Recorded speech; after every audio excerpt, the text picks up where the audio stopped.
Good morning. Have just a couple of quick topics I wanted to review with the board.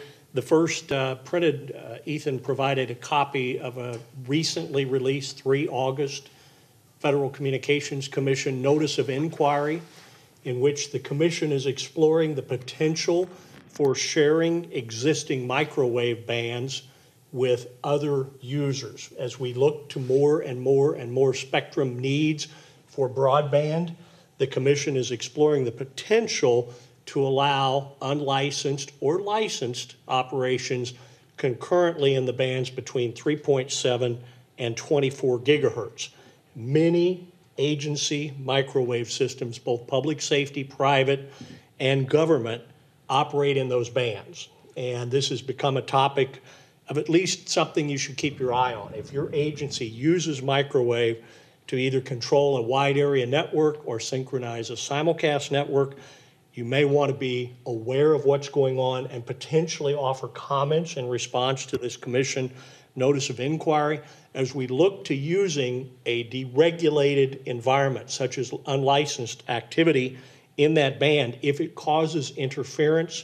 A couple of the senior technicians that I've spoken with on this call it like trying to solve the game of whack-a-mole. I've got interference, I need to find it, it's gone. Oh, it's over here, it's over there. And of course, we're going to see higher and higher and higher incidences of interference as the Commission moves away from a highly regulated to a more flexible, unregulated status. But I would urge you to consider filing comments in this if this is of interest to your agency.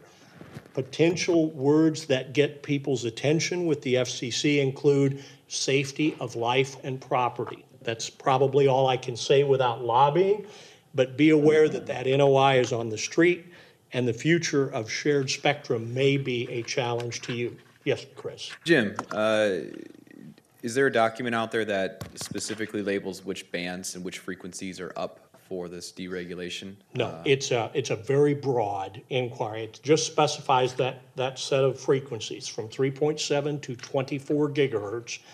That includes a lot of medium and short haul microwave, so be advised.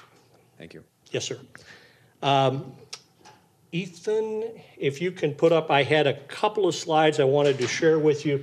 The first one is taken from a briefing I attended recently in another state.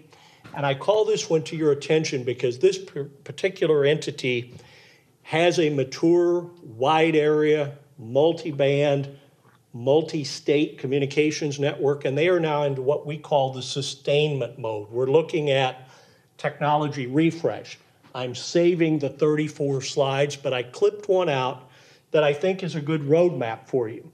Notice the discussion of where they are going with their next generation of subscribers. Replacement requirements identify P25 Phase 2 encrypted AES multi-key with OTAR. Does that sound familiar to you with the Isicsb platform? Once again, it's just a pulse check to say you may be on the right path. Every now and then it's good to hear that you're not alone in the dark. The other thing is this particular entity is looking at strategies for how to finance what is believed to be about a $220 million regional infrastructure.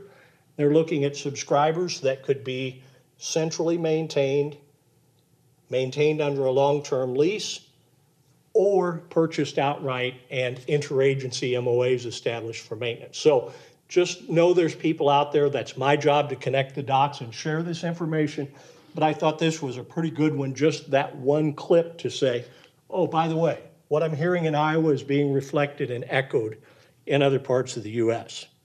The next 4 slides, Ethan, if you'll pop up the first one, not wanting to take you too deep into the world of national incident management systems and the national response framework and incident command, but for anybody who knows anything about the communications unit, this first slide describes where we are today. If you notice in the right-hand side, under the COM-L and COM-T, we sort of put IT out here to the side.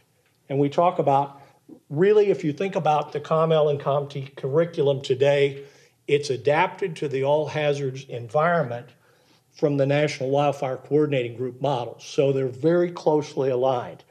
But as today, we think of LMR and everything else that goes with it. Now, the COML often is responsible for internet access, telephone access, health and welfare access. However, IT is identified as an IT support under a technical specialist. Next slide, please. Notionally, an OEC is leading a discussion at the national level on this.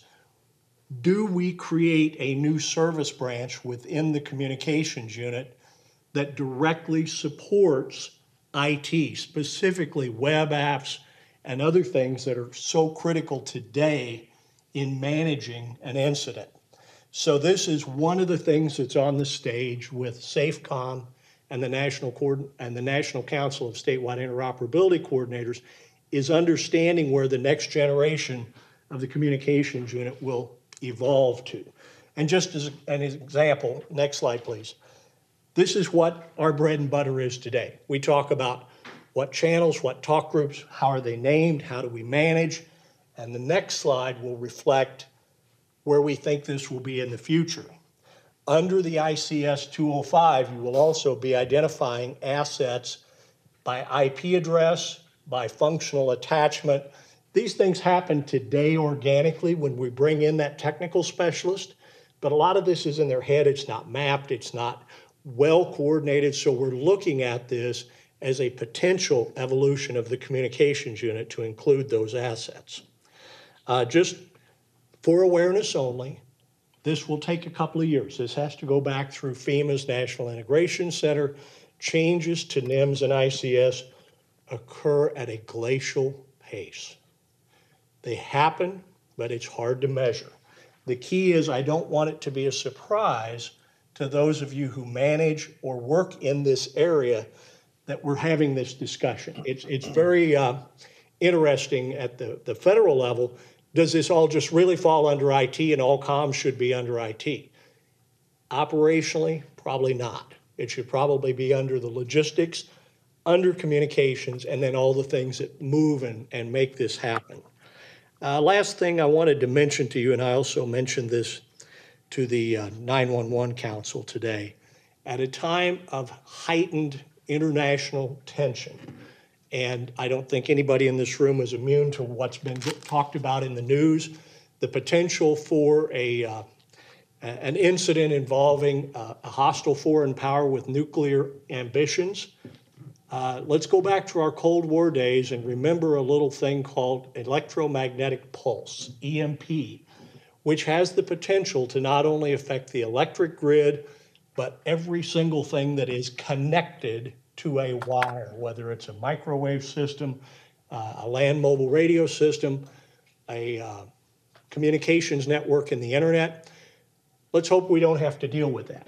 But as communicators and public safety officials, I would ask you to recall your training. Let's go back to that acronym PACE.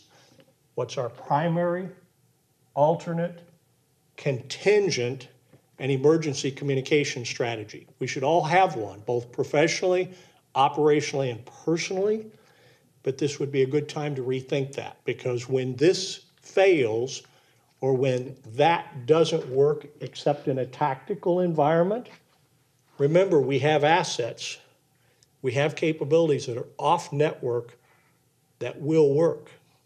So I would urge you to just think about that for a minute. Refresh your memory on what do I do in a tactical operation? What do I do if the network isn't there? I hope we don't face that, and I don't want to be an alarmist or a warmonger, but the reality is we can't ignore it. Any questions for me?